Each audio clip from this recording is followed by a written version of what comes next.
little was known about the staging and classification of human embryos until the 20th century. For this reason, the descriptions of the human embryo in the Quran cannot be based on scientific knowledge in the 7th century. The only reasonable conclusion is that these descriptions were revealed to Muhammad from God, from God, from God, from God, from God, from God.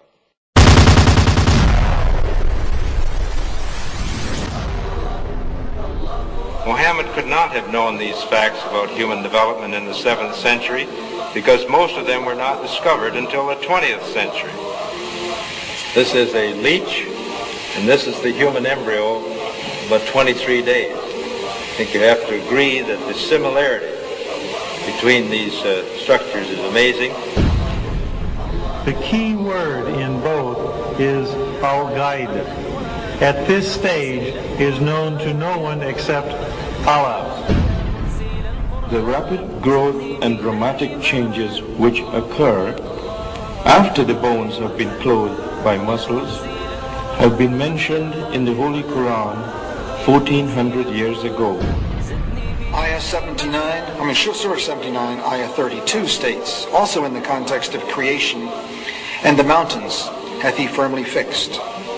Similar mention of mountains is found in several other surahs. It is permissible to interpret this to imply that mountains are rooted and that modern geophysics has established deep crustal roots for the axial parts of mountain systems at converging plate boundaries. We need research into the history of early Middle Eastern oral traditions to know whether, in fact, such historical events have been reported. If there is no such record, it strengthens the belief that God transmitted through Muhammad bits of his knowledge that we have only discovered for ourselves in recent time. Facts could only have been revealed to Muhammad by the one who knows all about us, not only about how we developed, but how we live and function. In conclusion, these citations that Sheikh Zindani has supplied to me and which we have discussed are certainly consistent with the variety of different genetic mechanisms that are now known. This certainly helps to emphasize the lack of conflict between religion and science. Thank you very much. There exist in Islamic writings several citations that are consistent with the genetic mechanisms that we now know. New disease which did not exist before will spread among them. And it is not wide stretched of any imagination that we should not consider herpes and AIDS as clear examples of new diseases, and indeed at the present time new diseases for which we have no cure. Thank you very much. At this moment, the ultimate character of that new individual is decided. The Quran recorded these facts 1400 years ago. The most intriguing thoughts are from a hadith in Sahih Muslim, where Muhammad states as one of the signs of the coming of the Day of Judgment, next slide, that Arab areas will return to being fertile and green and with rivers. The archaeological and geological evidence that they once were green and will become green again is less than a century old.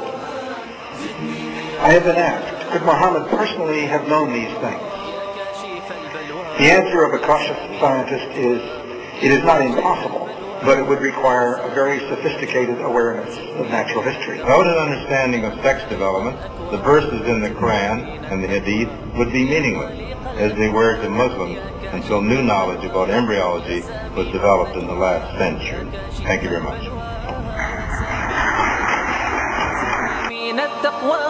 يا خالق الأكوان زدني من التقوى يا خالق الأكوان يا خالق الأكوان يا منزل القرآن يا خالق الأكوان يا منزل القرآن زدني من الإيمان الله يا الله يا خالق الأكوان يا منزل القرآن يا خالق الأكوان يا منزل القرآن زدني من الإيمان الله يا الله الله الله الله الله الله الله الله الله الله الله الله الله الله الله الله الله الله الله الله الله الله الله الله الله